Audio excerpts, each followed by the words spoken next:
Halo pemirsa JPR TV, dari Sabang sampai Maroke, dari Miangas hingga Pulau Rote. Bertemu lagi bersama saya Mona Azharinisak dalam Kominfo Newsroom. Halo pemirsa JPR TV, dari Sabang sampai Maroke.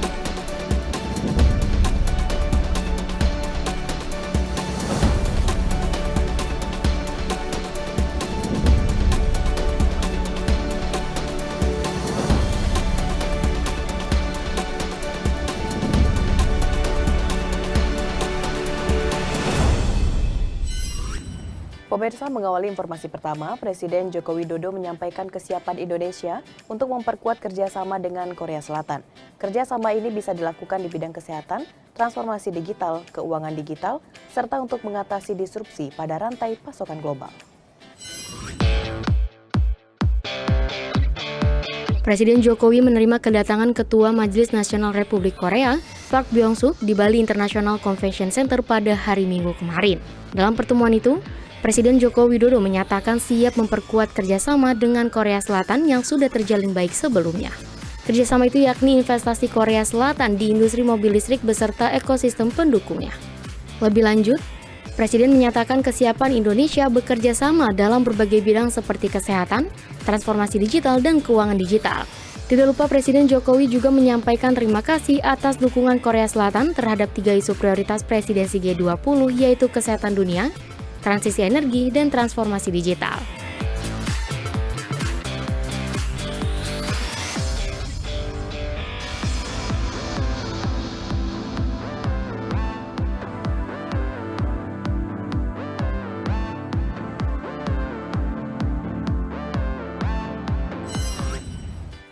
Pemirsa, sidang Interparliamentary Union ke-144 resmi dibuka di Nusa Dua Bali dengan mengusung tema Getting to Zero, Mobilizing Parliament to Act on Climate Change. Presiden mengajak negara-negara maju memberikan solusi dalam pendanaan, investasi, dan transfer teknologi antar negara-negara anggota Interparliamentary Union. Presiden Joko Widodo menghadiri peresmian pembukaan The 144 Assembly of the Interparliamentary Union and Related Meetings di Bali. Dalam sambutannya, Presiden mengatakan hingga saat ini belum banyak hasil dari transisi energi yang bisa diperlihatkan, khususnya bagi negara berkembang seperti Indonesia. Sehingga transfer teknologi dari negara maju merupakan kunci bagi dunia untuk mengatasi persoalan perubahan iklim. Saya berikan contoh saja, transisi energi. Dari energi fosil ke energi baru terbarukan. Dari energi batu bara masuk ke renewable energy. Kelihatannya mudah, tetapi dalam prakteknya itu ada sesuatu yang sangat sulit di lapangan. Utamanya bagi negara-negara berkembang. Presiden juga mengajak negara-negara maju untuk memberi solusi dalam hal pendanaan, investasi, dan transfer teknologi antar negara-negara anggota IPU untuk melakukan aksi konkret di lapangan, sehingga transisi energi bisa berjalan dengan baik ke depan dan perubahan iklim dapat teratasi. Bismillahirrahmanirrahim. Sidang Majelis Uni Antar Parlemen ke-144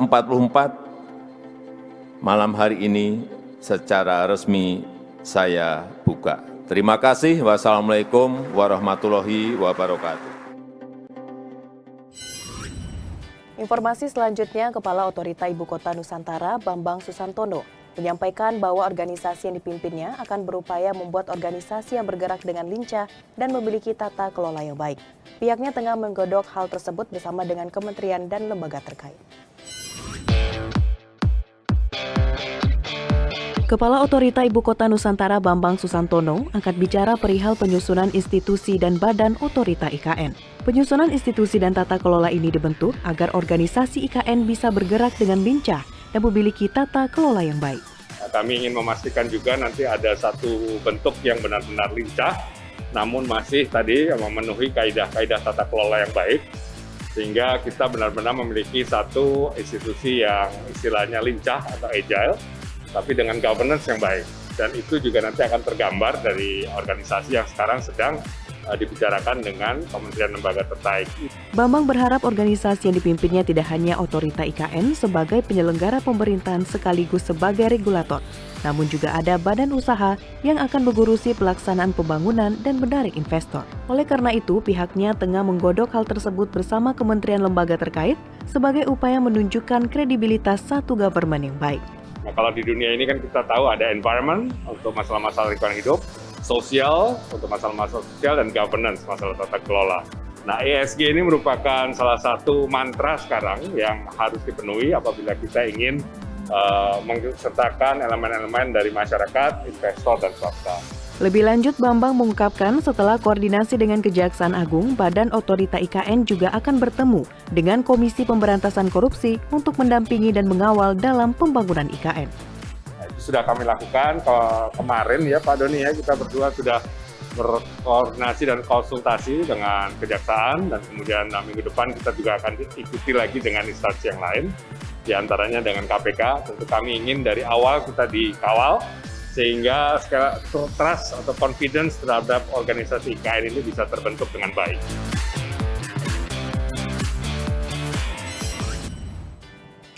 Sementara itu, pemirsa, kantor staf Presiden mempersilahkan semua pihak yang merasa memiliki tanah di wilayah Ibu Kota Negara Nusantara dapat mengajukan klaim.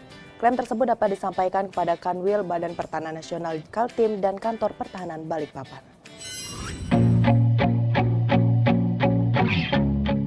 Kantor staf Presiden menyatakan, semua pihak yang merasa memiliki tanah di wilayah Ibu Kota Negara Nusantara dapat mengajukan klaim. Deputi 2 Kepala Staf Kepresidenan Republik Indonesia Abednego Tarigan mengatakan, klaim bisa disampaikan kepada tim yang dibentuk oleh Gubernur Kalimantan Timur, yakni Kanwil Badan Pertahanan Nasional Kaltim dan Kantor Pertahanan Balikpapan. Adapun mekanisme tersebut diatur dalam Pergub Kalimantan Timur Nomor 6 Tahun 2020 tentang pengendalian peralihan penggunaan tanah dan perizinan pada kawasan calon ibu kota negara dan kawasan penyangga. Sebagai informasi, terdapat beberapa kategori lokasi yang akan digunakan untuk pembangunan IKN yang terdiri dari zona inti dan zona-zona pengembangan. Untuk kawasan inti pusat pemerintahan seluas 6.671 hektar, kawasan IKN 56.180 hektar, dan wilayah darat IKN 256.142 hektar.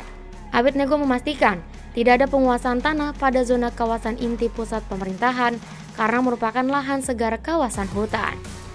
Sedangkan terhadap zona pengembangan, terhadap indikasi penguasaan existing, baik oleh masyarakat, perusahaan, institusi, ataupun pihak lain terkait.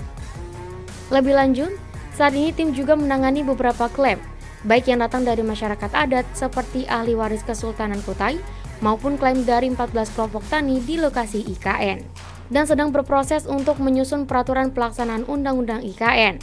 Salah satunya, Ranperpres tentang perolehan, penguasaan, pemilikan, penggunaan, dan pemanfaatan tanah serta pembatasan pengalihan hak atas tanah di Ibu Kota Nusantara.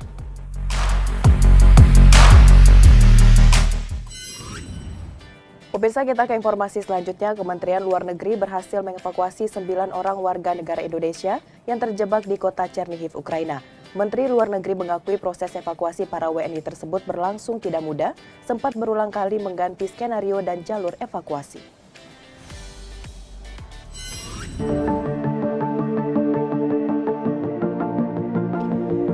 Tim Kementerian Luar Negeri Republik Indonesia telah berhasil mengevakuasi 9 orang warga negara Indonesia yang terjebak di kota Chernihiv, Ukraina untuk keluar ke zona aman. Menlu menjelaskan bahwa berbagai skenario dan jalur evakuasi yang dibuat harus terus disesuaikan hampir setiap hari karena situasi di lapangan terus berubah. Proses evakuasi ini sangat tidak mudah. Setiap hari selama kurang lebih 22 hari, upaya untuk mengevakuasi para WNI dari Chernihiv terus dilakukan. Namun baru hari ini mereka berhasil dievakuasi melalui jalur Kiev, kemudian ke Lviv, dan kemudian menyeberang ke wilayah Polandia. Dengan begitu, sebanyak 133 warga negara Indonesia berhasil dievakuasi. Terdapat 23 warga negara Indonesia yang memilih tinggal di Ukraina karena alasan keluarga dan 9 orang staf esensial KBRI yang saat ini berada di kota Lviv. Sementara itu, Direktur Perlindungan WNI Kemenlu Republik Indonesia Juda Nugraha yang saat ini berada bersama para WNI yang telah dievakuasi mengatakan bahwa aspek keselamatan menjadi prioritas utama selama evakuasi dilakukan. Komunikasi dan koordinasi intensif dengan berbagai pihak di Ukraina juga terus dilakukan guna memastikan evakuasi dapat dilakukan dengan aman.